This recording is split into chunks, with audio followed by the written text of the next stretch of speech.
Bienaventuradas tardes, queridos hermanos. Que la bendición de nuestro Señor sea sobre cada uno de nosotros esta noche. Ya podemos decir oficialmente esta noche. Hoy comenzamos en este periodo, el nuevo periodo, nuestras reuniones una hora más tarde, comenzando con el ciclo, el horario de primavera-verano. ¿Sí? Hoy nuestra primera reunión de este ciclo y quizás sea el último antes de que venga el Señor, no lo sabemos, ¿verdad? ¿Amén? Ojalá que así sea.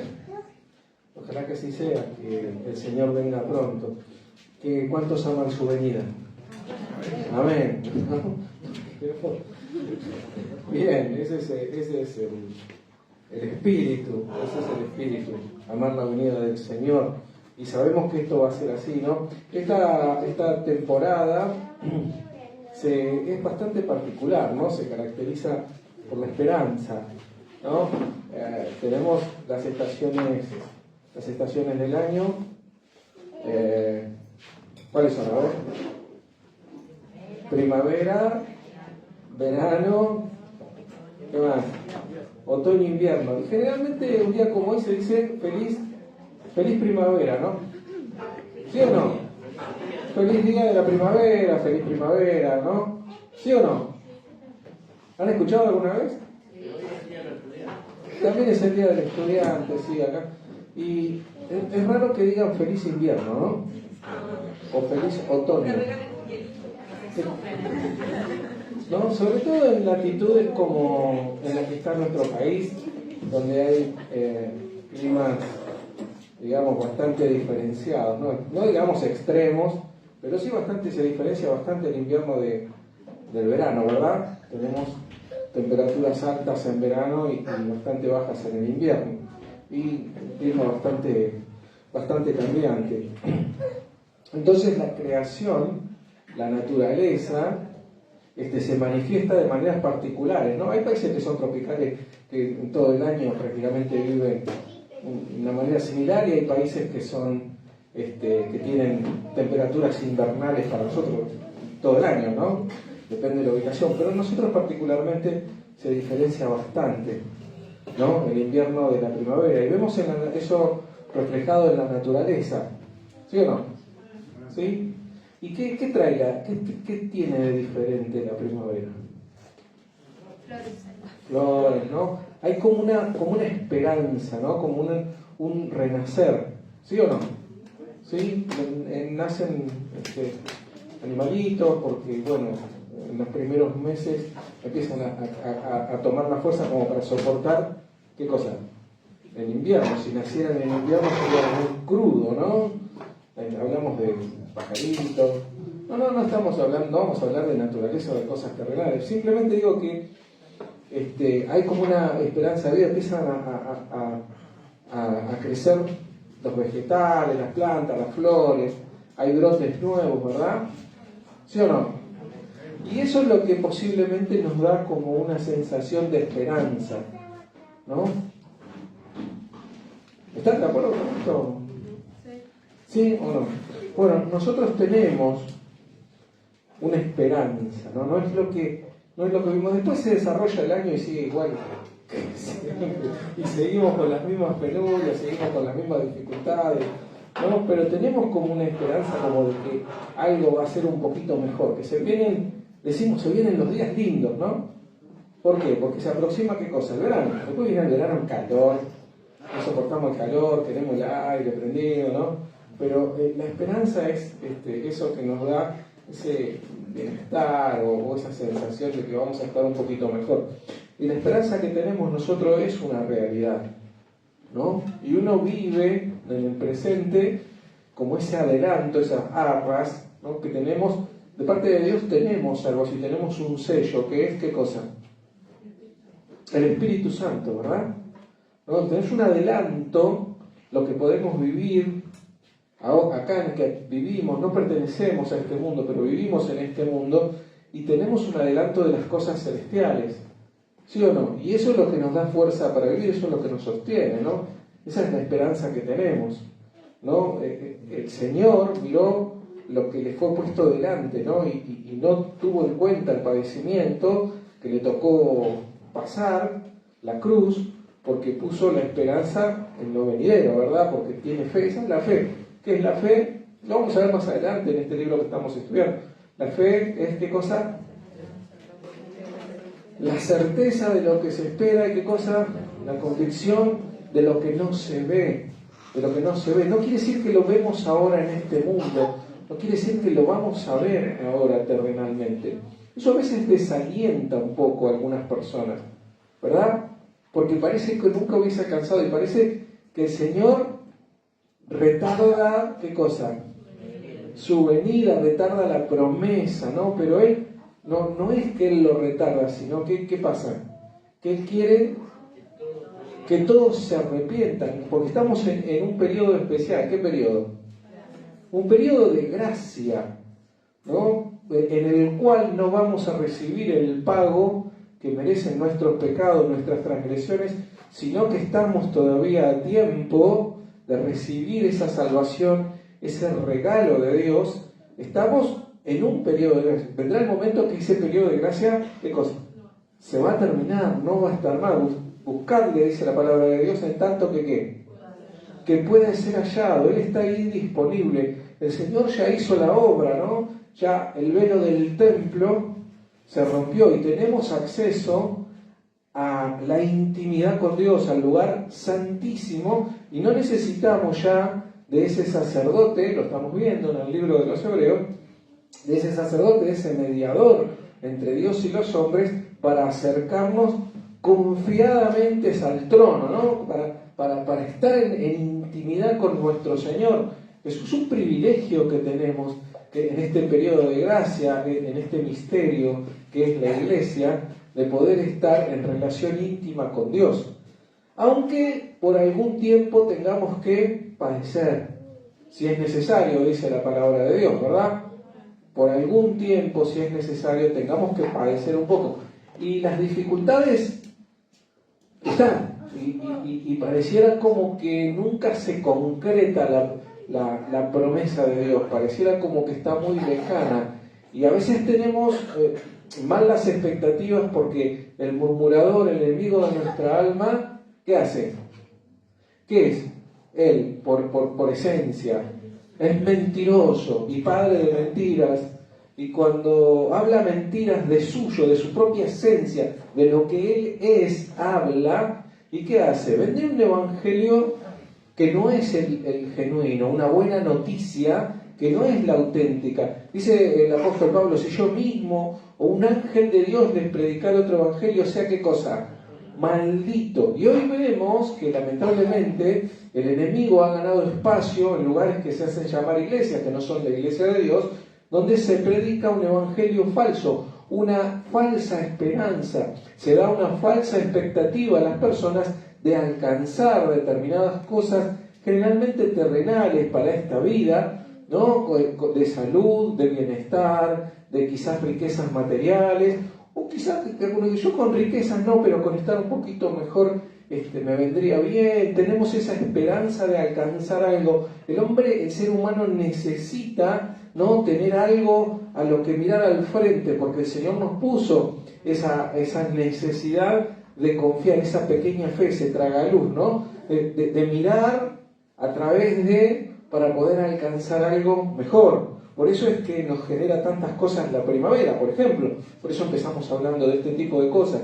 Y esto, el engañador, el enemigo de nuestra alma, utiliza con mucha sabiduría, con mucha astucia, porque él está buscando a quien devorar, ¿no? Y nos muestra estas falsas expectativas y nos vende un evangelio cambiado, el cual nunca fue predicado ni por el Señor ni por los hombres de Dios, sino que el evangelio verdadero, ¿cuál es? El evangelio del arrepentimiento.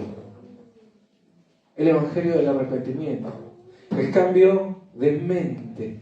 Todo se dirime en la mente de las personas. ¿Cuál es? La mente de las personas debe ser cambiada, transformada. ¿Qué cosa? ¿La mente de quién? De Dios. Dice, vosotros tenéis la mente de Cristo.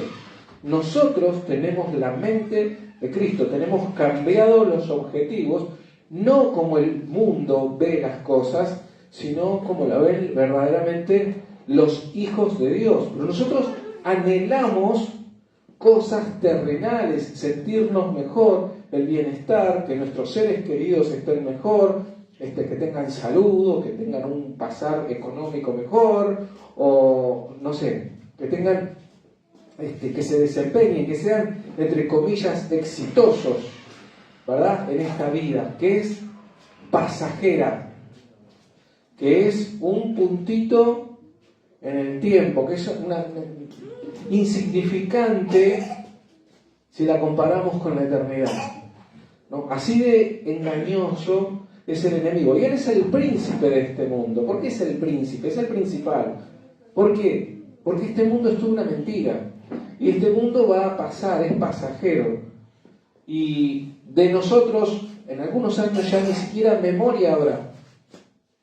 ¿Es así? Se marchita la flor, la gloria, ¿no? Dice la palabra de Dios. Es pasajero. Entonces, recordamos seguramente nuestros años mozos, ¿no? Nuestros años de juventud, y parece que fueran ayer, que se nos han escapado de los dedos. Recién hablábamos con Isidoro ahí, tuvo un par de intervenciones para la gloria de Dios, ya está bastante mejor y estamos agradecidos, ¿no? Pero seguramente se acuerda cuando podía hacer un montón de cosas que hoy ya la salud, ¿no? Y gracias al Señor por la ciencia, ¿no? Que le ha dado la posibilidad de estar un poco mejor. Pero seguramente se acuerda, yo me acuerdo, que no lo paraba nada, no paraba, tenías que atarlo, ni atándolo, salía con la silla puesta, ¿no? Una persona muy, muy activa, y hoy seguramente ha tenido que dejar. Hoy hablar con mi papá acerca de un problemita que sucedió con el auto, y dice, bueno, si no era así tampoco iba a parar, porque me pasó así, dice, ¿no? Si no se rompía el auto no paraba, seguía trabajando. Y somos un poco así, no recordamos este tipo de cosas. Y cuando miramos atrás parece, hay muchas canciones, parece que fue ayer, ¿no? 20 años no es nada. La persona canta o hace canciones de lo que tiene en el corazón, de lo que realmente piensa, de lo que son sus pensamientos. Amamos demasiado este mundo y cantamos ese tipo de cosas, añoramos un montón de cosas. No anhelamos, por eso nosotros tenemos una mente diferente. Yo pregunté, ojalá que sea la última vez que el Señor venga, ¿no? ¿Sí? Amén, y espero mucho. Nosotros no anhelamos las cosas de este mundo, sino que anhelamos, ¿qué cosa? Las cosas, lo venidero, ¿no? Como el Señor Jesucristo, que no tuvo en cuenta lo que estaba pasando, sino que puso la mirada en la promesa, en lo que le estaba preparado, ¿sí o no? Y por eso soportó lo propio, dice la palabra. Bueno, de la misma manera nosotros tenemos esa esperanza, porque eso es parte de la fe, ¿no? Porque lo que uno ve, ¿a qué esperarlo? ¿A qué esperarlo? Pero la realidad, ¿no? ¿Quién me librará? Por eso dice el apóstol, ¿quién me librará de este cuerpo? ¿De qué? De muerte. ¿Quién me librará? El bien que quiero hacer no hago, y el mal que no quiero, eso hago, porque vivo en ¿no? Dijo el Señor, tampoco no te pido que los quites del mundo, sino que los apartes ¿de qué? Del mal. Que los apartes del mal. Tenemos que comprender, queridos hermanos, dónde está puesta nuestra mirada, cuál es nuestra fe, qué es lo que nos caracteriza como hijos de Dios, dónde está nuestra ciudadanía. ¿Dónde está nuestra ciudadanía? No es esto, no es esta vida, no es lo que nos sucede aquí, no es lo que nos acontece aquí. Quizás para los más jovencitos sea un poco más difícil, ¿no? Porque uno proyecta una vida y tiene esperanza en un montón de cosas y espera de parte de Dios que ese camino sea, no sé, de determinada manera. ¿Sí o no? ¿Pero sí? Y uno tiene proyecciones, es natural, es normal. Bueno, no se dejen engañar por el diablo, ese es el mejor consejo. Busquen las cosas de arriba, pongan la mirada en las cosas de arriba, hagan sus tesoros en el cielo, esto lo dice la palabra de Dios. Porque todo lo demás es vanidad. Vanidad de vanidades, un libro tremendo, de sabiduría tremenda, ¿no? Vanidad de vanidades, todo es, ¿qué cosa? Vanidad. ¿Qué es vanidad? Pasajero, efímero, que no tiene consistencia, que no tiene sustancia, que no tiene relevancia, que no tiene importancia. Vanidad de vanidades, todo es vanidad. Y la idea es no llegar a los años, como los míos, a la última etapa, al otoño de la vida, no habiendo alcanzado aquello para lo que fuimos creados, ¿no? Y el gozo es llegar a la edad adulta o a la ancianidad anhelando el día del Señor. ¿Amén? Eso es lo único que nos llevamos. Y es todo, en realidad. Es el tesoro en el cielo, ¿no? Anhelando el encuentro con nuestro Señor. Vamos a compartir, queridos hermanos, se nos ha ido un poquito la hora. Hoy tuvimos cena del Señor, compartimos también un pasaje de la palabra de Dios precioso. Un poco es lo que hacía referencia lo que hemos visto en semanas anteriores en el libro de Hebreos. Está todo obviamente relacionado. Vamos a compartir el capítulo de hoy, capítulo 9 del libro de Hebreos. Ya hemos hablado acerca de este libro. Habla de la pertinencia, ¿no?, de nuestro Señor Jesucristo, que es el Cristo de Dios prometido y anunciado ya en los profetas. A través de esta palabra se les explica a aquellos que tenían el conocimiento, precisamente a los hebreos, ¿no?, y que tenían el conocimiento del Dios verdadero y que tenían las promesas, como nuestro Señor Jesucristo es el Cristo de Dios. Entonces hay un montón de referencias a la palabra de Dios, ¿sí?, sobre todo al Pentateuco, ¿no?, de cómo se cumplió en nuestro Señor Jesucristo la promesa y las profecías que ellos tan bien conocían. Leemos entonces el capítulo 9 del libro de Hebreos. Dice la palabra de Dios: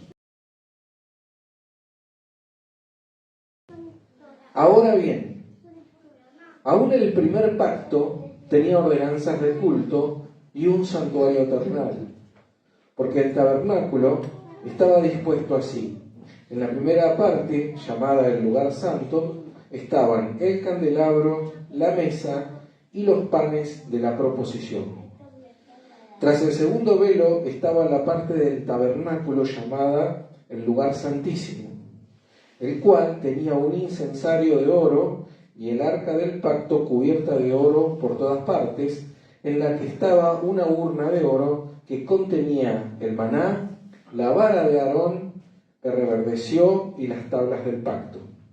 Y sobre ella los querubines de gloria que cubrían el propiciatorio, de las cuales cosas no se puede ahora hablar en detalle. Y así dispuestas estas cosas, en la primera parte del tabernáculo entran los sacerdotes continuamente para cumplir los oficios del culto.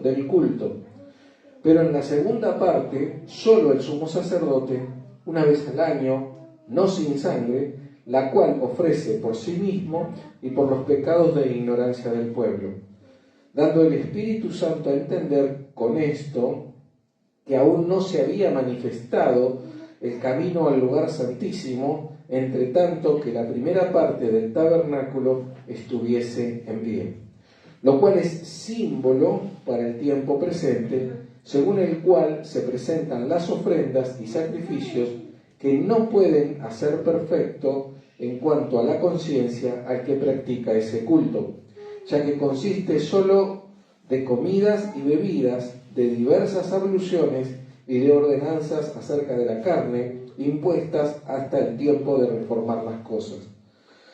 Pero estando ya presente Cristo, sumo sacerdote de los bienes venideros, por el más amplio y más perfecto tabernáculo, no hecho de manos, es decir, no de esta creación, y no por sangre de machos cabríos ni de becerros, sino por su propia sangre, entró una vez para siempre en el lugar santísimo, habiendo obtenido eterna redención. Porque si la sangre de los toros y de los machos cabríos y las cenizas de la becerra rociadas a los inmundos santifican para la purificación de la carne, cuánto más la sangre de Cristo, el cual mediante el Espíritu Eterno se ofreció a sí mismo sin mancha a Dios, limpiará vuestras conciencias de obras muertas para que sirváis al Dios vivo. Así que, por eso es mediador de un nuevo pacto, para que, interviniendo muerte para la remisión de las transgresiones que había bajo el primer pacto, los llamados reciban la promesa de la herencia eterna. Porque donde hay testamento es necesario que intervenga muerte del testador, porque el testamento con la muerte se confirma, pues no es válido entre tanto que el testador vive, de donde ni aun el primer pacto fue instituido sin sangre, porque habiendo anunciado Moisés todos los mandamientos de la ley a todo el pueblo, tomó la sangre de los becerros y de los machos cabríos con agua, lana escarlata e hisopo, y roció el mismo libro y también a todo el pueblo, diciendo: esta es la sangre del pacto que Dios ha mandado. Y además de esto, roció también con la sangre el tabernáculo y todos los vasos del ministerio. Y casi todo es purificado según la ley, con sangre, y sin derramamiento de sangre no se hace remisión. Fue pues necesario que las figuras de las cosas celestiales fuesen purificadas así, pero las cosas celestiales mismas con mejores sacrificios que estos. Porque no entró Cristo en el santuario hecho de mano, figura del verdadero, sino en el cielo mismo, para presentarse ahora por nosotros ante Dios. Y no para ofrecerse muchas veces, como entra el sumo sacerdote en el lugar santísimo cada año, con sangre ajena. De otra manera, le hubiera sido necesario padecer muchas veces desde el principio del mundo. Pero ahora, en la consumación de los siglos, se presentó una vez para siempre por el sacrificio de sí mismo para quitar de en medio el pecado. Y de la manera que está establecido para los hombres que mueran una sola vez y después de esto el juicio, así también Cristo fue ofrecido una vez para llevar los pecados de muchos, y aparecerá por segunda vez sin relación con el pecado para salvar a los que le esperan. Acá la palabra de Dios. Oramos. Señor y Padre amado que estás en el cielo, te damos gracias por el privilegio que tú nos das de poder compartir esta porción de tu palabra. Señor, te pedimos que tu Espíritu Santo nos abra el entendimiento y podamos recibir de parte tuya, Señor, el mensaje que tienes para nosotros en este día. Te lo pedimos en el nombre de Jesús. Amén. Bien, acá tenemos, pareciera una cosa bastante intrincada, podemos decir de alguna manera, algo que probablemente resulte difícil de comprender, ¿verdad? Porque hay algunas figuras allí. Lo importante es que tenemos que hacer para abordar esto es que las personas a quienes estaba dirigido este libro tenían perfecto conocimiento de todas las cosas que habían sido ordenadas y cómo era el culto que estaba establecido por Dios a través de la ley que fue llevada por Moisés al pueblo, ¿verdad? O sea, esto ya estaba todo establecido y esto era lo que ellos conocían. Esto era algo habitual para ellos. Como si nosotros habláramos hoy en día, ¿no? ¿Cómo es el culto? A ver, los que vienen a la reunión saben, bueno, llegamos, saludan, hacemos una oración, está la alabanza, Guillermo nos guía, ¿no? Con una alabanza, hay alguna oración, luego podemos o no tener cena del Señor, depende del día, ¿no? Y entendemos de qué se trata, ¿sí o no? Después se lee la palabra, se explica la palabra, se pide en oración que el Espíritu Santo... Entendemos de qué se trata porque es algo que está establecido así y porque lo practicamos domingo a domingo, ¿verdad? De la misma manera, esto que está relatando el escritor de Hebreos era para aquellos a quienes estaba dirigido. Entonces, vamos a ver que incluso en esta primera escritura esta escritura, el escritor, decimos el escritor porque no tenemos certeza de quién fue el autor, sabemos que fue el Espíritu Santo, pero no tenemos certeza de quién fue el autor. Dice en algún momento, de las cuales no podemos entrar ahora en detalle. ¿Qué quiere decir esto? No es lo relevante. No es lo relevante, es lo que se hacía porque así estaba establecido y debían cumplirlo porque eso es lo que mandó Dios para que tuvieran figura de aquello que iba a venir. ¿Está? Entonces, no nos rompamos la cabeza para tratar de entender esto. ¿Se entiende? Fíjense, vamos a leerlo y vamos a ver que la palabra de Dios lo dice así, porque era figura de lo que había de venir y era figura de lo que sucedía en el cielo. ¿Sí? ¿Lo entendemos? Bien, entonces ahí vamos, digamos, más alivianado, más descansado y no con tanta presión para tratar de comprender cosas. Vamos a leerlo nuevamente. Dice, ahora bien, aún el primer pacto tenía ordenanzas de culto, y un santuario, ¿qué cosa? Terrenal. Bien, está aclarando acá el escritor que en el primer pacto, en el antiguo pacto, ¿sí? Sabemos de qué se trata. Para nosotros, ¿cómo se llama ese antiguo pacto? Que es la misma palabra, son sinónimos. ¿Cómo? Antiguo Testamento, correcto. Pacto y testamento en el griego son la misma palabra, ¿sí? Nada más que depende cómo se acomoda, cómo se interpreta el contexto, estamos hablando de lo mismo. O sea, en el Antiguo Testamento, en el Antiguo Pacto, estaba establecido de qué manera debía llevarse adelante qué cosa, el culto. Entonces ahí empieza a hablar para demostrarle a los escritores que sabía de qué se estaba hablando y sabía cómo se hacían las cosas, ¿no? Como cualquiera de ustedes que quiera explicarle a alguien, a un cristiano de otra iglesia, cómo son las reuniones aquí. ¿Se entiende? ¿Sí? Bien, seguimos. Porque el tabernáculo, ¿qué era el tabernáculo? La tienda, ¿no? ¿Se acuerdan? Que después se hizo, ¿qué cosa? El templo. Pero previamente era el tabernáculo, que tenían que llevarlo. Era el lugar donde se ofrecía el culto, ¿sí? Que tenía determinada forma que le había sido dada a Moisés, cómo debía ser ese tabernáculo. Una tienda, lógicamente, ellos estaban vagando por el desierto, necesitaban un lugar para adorar, para ofrecer el culto, y tenía determinadas dimensiones y determinada forma. Y ese tabernáculo estaba dispuesto así. En la primera parte, llamada lugar santo, estaba en el candelabro, la mesa y los panes de la proposición, ¿no? Lo que se acostumbraba a hacer ritualmente, ¿sí? Tras el segundo velo estaba la parte del tabernáculo llamada el lugar santísimo. ¿Sí? Esto también pasó y se conformó de esta manera en el templo. El primer templo y el segundo templo, ¿sí? ¿Qué pasó después con el lugar santísimo? Se rasgó el velo, ¿verdad? Bien, ahí vamos entendiendo. Dice, el cual tenía el incensario de oro y el arca del pacto cubierta de oro por todas partes, en la que estaba una urna de oro que contenía el maná. ¿Qué era el maná? Eran cosas simbólicas que representaban cosas, ¿no? El maná era el alimento que Dios había dado al pueblo, ¿no? Que podían recoger todos los días, ¿se acuerdan? Bien. ¿Qué más? ¿Qué pasó con esa vara?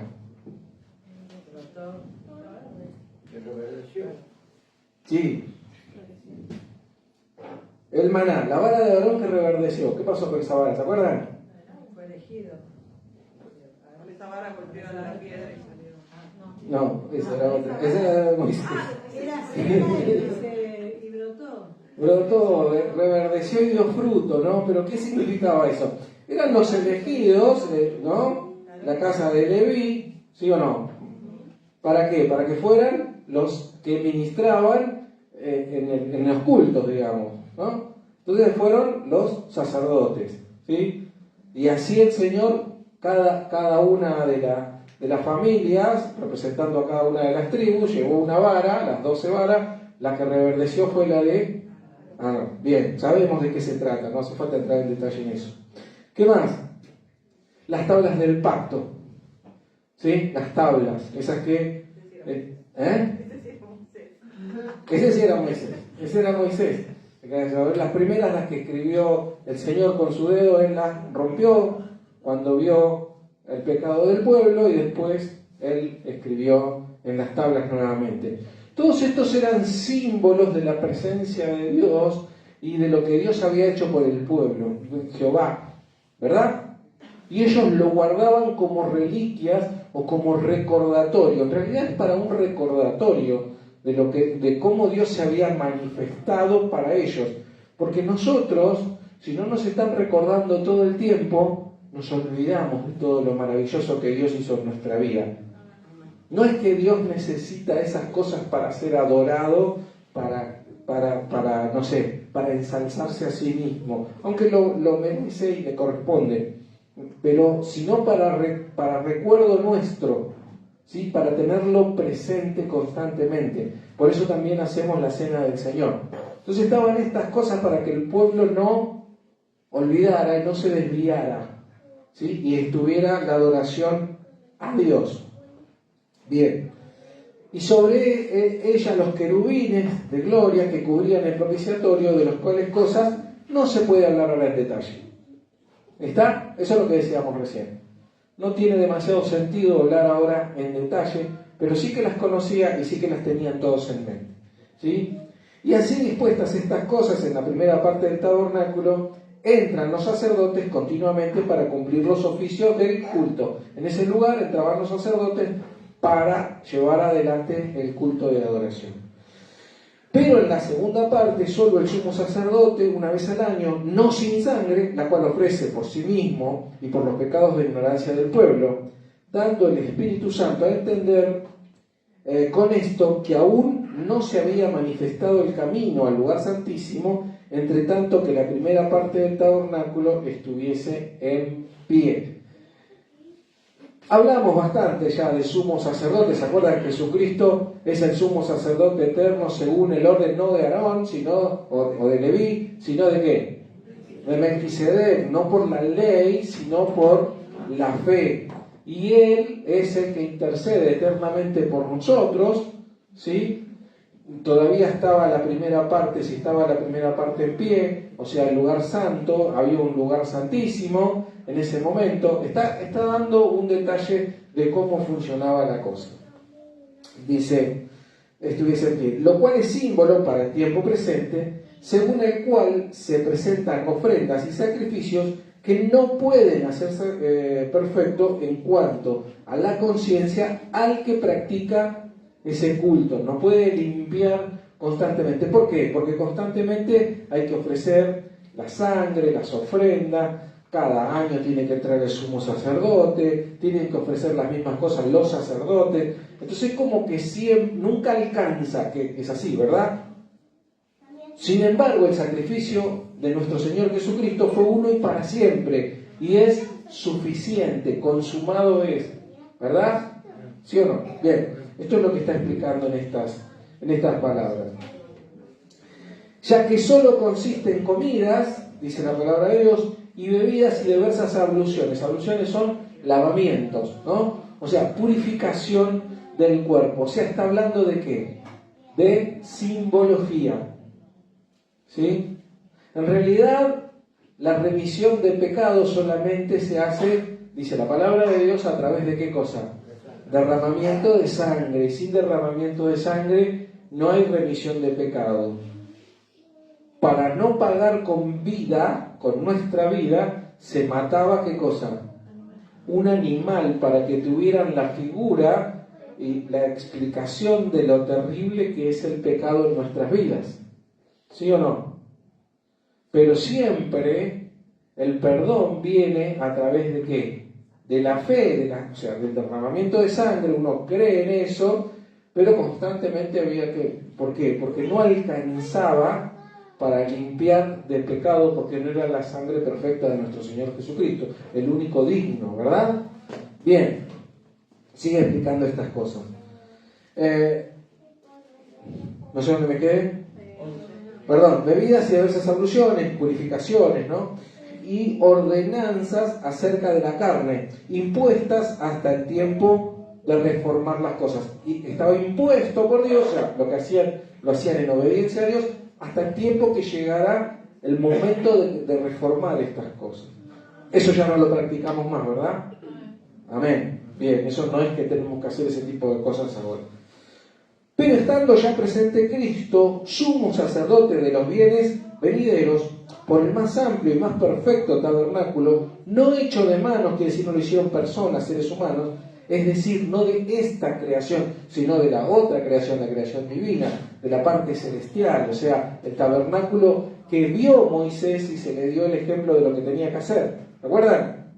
Bien, no de esta creación, y no por sangre de machos cabríos ni de becerros los que se entregaba para esa remisión de pecados, sino por su propia sangre, o sea, de nuestro Señor Jesucristo, entró una vez y para siempre en el lugar santísimo, en la intimidad con la presencia de Dios, está diciendo, ¿no? Habiendo obtenido, ¿qué cosa? Eterna redención, eterno perdón de pecados. Ya fueron redimidos los pecados, ¿de qué manera? Muy bien, pero ¿cómo dice acá? Bien, está bien lo que dijeron. Eterna, muy bien. ¿Qué quiere decir eterna? Para siempre y desde siempre. O sea, todo pecado, remisión, ¿no? Redención de ese pecado, eterna redención. Porque si la sangre de los toros y de los machos cabríos y las cenizas, todas estas prácticas que se hacían, ¿no? De la becerra rociadas a los inmundos, santifica para la purificación de la carne, si eso lograba purificar para que ellos pudieran tener ese culto, esa adoración y pudieran entrar, como dice la palabra de Dios, al lugar santo y una vez al año el sumo sacerdote al lugar santísimo. Estamos hablando de animales, estamos hablando de esa sangre que era imperfecta. ¿Qué dice?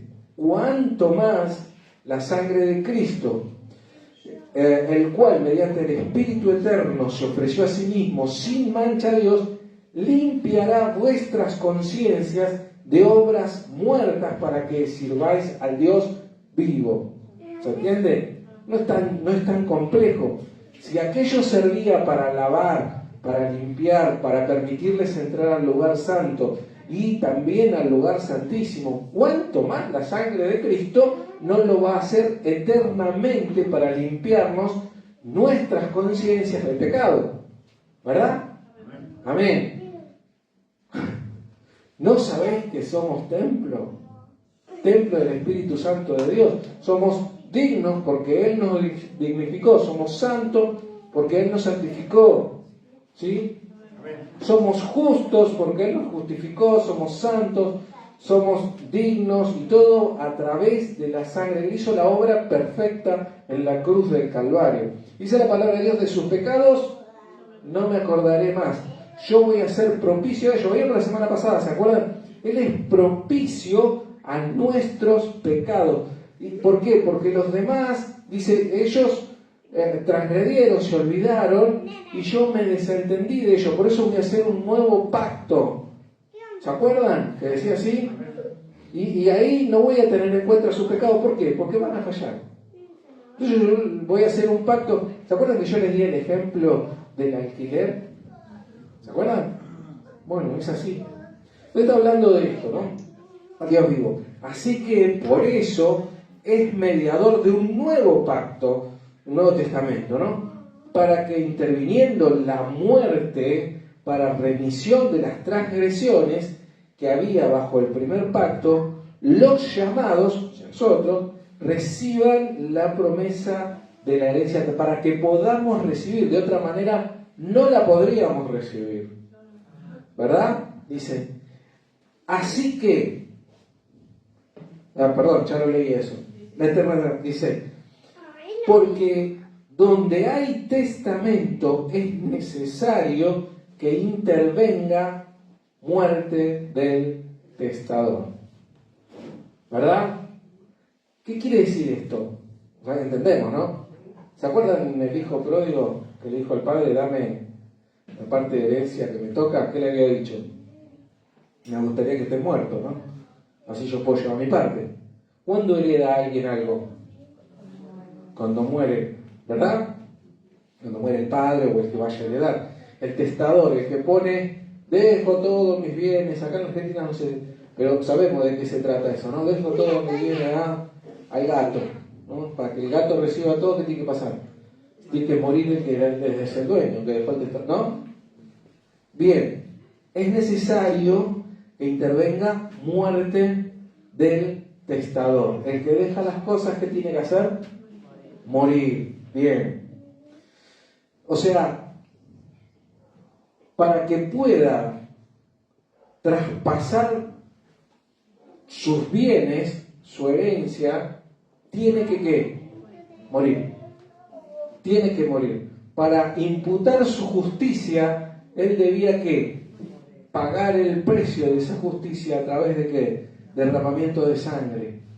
Para nosotros a veces puede resultar difícil de comprender, pero si el pecado se paga solamente con derramamiento de sangre, ¿sí? Porque así lo estableció Dios, y sin derramamiento de sangre no hay remisión de pecado, para que Él pudiera heredarnos la salvación, así como lo hizo, debía morir. Debía morir para pagar el precio de la salvación. Una vez pagado el precio, Él la puede heredar a quien Él quiera. Pero para poder heredarla, ¿qué tiene que hacer? Morir. Murió, pero también resucitó. Amén. Y está sentado a la diestra de Dios. Bien, tenemos que entender esto. Esto es un poco de enseñanza legal. Nosotros no necesitamos esto porque tenemos algo más poderoso. ¿Qué es? El Espíritu. Muy bien. ¿Qué más? Bien. Fe. No necesitamos la aclaración, ¿verdad? Pero acá está la aclaración y están los términos legales que están en un documento escrito que es la palabra de Dios. Él dijo, esto va a ser así de esta manera y se tiene que cumplir de esta manera. ¿Cumplió Cristo con algo o con todo? Con todo. Y no se escapó nada. Y dice la palabra de Dios que ni una tilde, ni una iota, ni una jota, decimos nosotros, va a pasar. Todo el cielo y la tierra pasarán, pero mis palabras no pasarán. Él estableció algo de determinada manera. Tenía que haber un documento legal. ¿Quién es digno de abrir el rollo? Lloré porque no vi a nadie digno, dice. No llores. Amén. Ay, digno. ¿Quién es digno? Nuestro Señor. Y Él cumplió y pagó. Bien, por la salvación de todos nosotros. Nosotros esto lo recibimos por fe. No necesitamos toda esta aclaración. Pero si alguien la reclama, si hay un murmurador, acá está. ¿Se entiende? Bien. Esto es una gracia. Sobreabunda la gracia de Dios. Sobreabunda la gracia de Dios. Dice 17. Porque el testamento con la muerte se confirma, pues no es válido entre tanto que el testador vive. ¿Quién quiso que Cristo no entregara su vida? Muy bien, no, el diablo. Pedro, ¿cómo le dijo? Apártate de mí, Satanás. ¿Y qué le dijo Satanás a Cristo en el desierto? Todo esto te daré si postrado, o sea, quiso que evitarle ¿qué cosa? La cruz.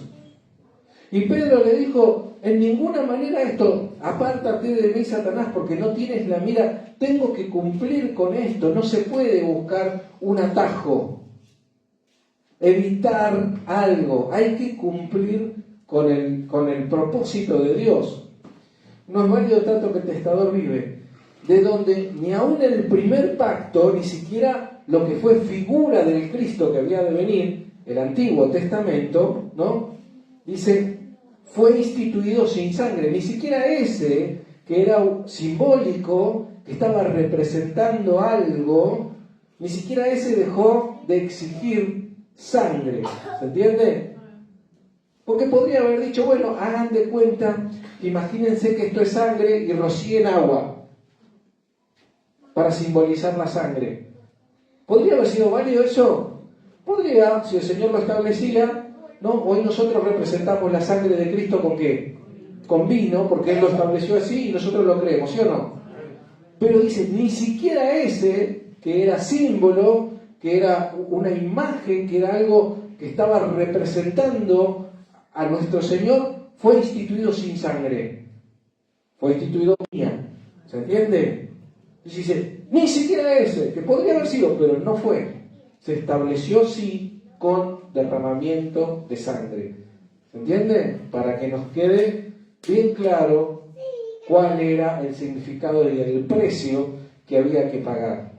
Donde ni aún el primer pacto fue instituido sin sangre, porque habiendo anunciado Moisés todos los mandamientos de la ley a todo el pueblo, tomó la sangre, explica, ¿no? Lo que pasó, esto es historia, esto está registrado en el Éxodo, ¿no? Dice Moisés, los mandamientos del pueblo, tomó la sangre de los becerros y de los machos cabríos, con agua, lana escarlata, hisopo, y roció el mismo libro y también a todo el pueblo, diciendo, esta es la sangre del pacto que Dios os ha mandado. Y además de esto, roció también con sangre el tabernáculo y todos los vasos del ministerio. Y casi todo es purificado, según la ley, con sangre. Y sin derramamiento de sangre no se hace remisión de pecado. Clarito. ¿No? Esto se hizo así, se hizo así, se hizo así, se hizo así, y en todo intervino sangre para que a todos les quede claro que sin derramamiento de sangre no hay remisión, no se puede perdonar el pecado. Ese es el precio del pecado, y todo aquel que no acepte el pago de Cristo tendrá que pagar con su propia sangre. Esto es así. ¿Cuál es el pago del pecado? La muerte. ¿No? ¿Sí o no? Y la sangre que representa. La sangre representa la vida. Cuando se derrama la sangre, se derrama ¿qué cosa? La vida. Sin derramamiento de sangre no hay remisión de pecado. La paga del pecado es muerte. Y todo aquel que quiera salvar su vida la perderá. Así dice la palabra de Dios.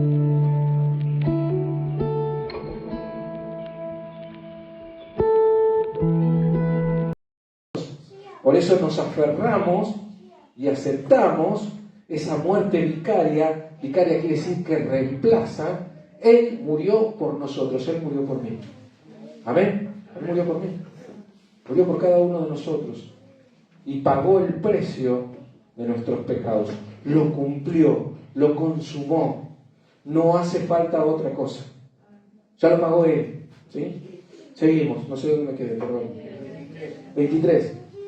Fue pues necesario que las figuras, acá está clarito, ¿no?, de las cosas celestiales fuesen purificadas así, pero las cosas celestiales mismas con mejores sacrificios que esto. O sea, esto era una figura, era como un reflejo, era como la sombra. ¿Se acuerdan que la semana pasada yo le decía el tema de la sombra? Que hice el chiste de la sombra de Brad Pitt y la sombra mía. ¿Se acuerdan? Bueno, esto para que tengan a la memoria nada más.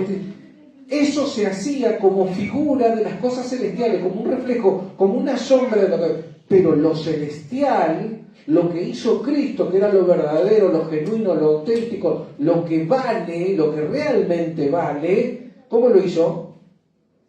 ¿Cómo lo hizo? Dice, para presentarse ahora por nosotros ante Dios. Dice, porque Cristo no entró en el santuario hecho de mano, figura del verdadero, sino en el cielo mismo para presentarse ahora por nosotros ante Dios. Y no para ofrecerse muchas veces, como entra el sumo sacerdote en el lugar santísimo cada año con sangre ajena.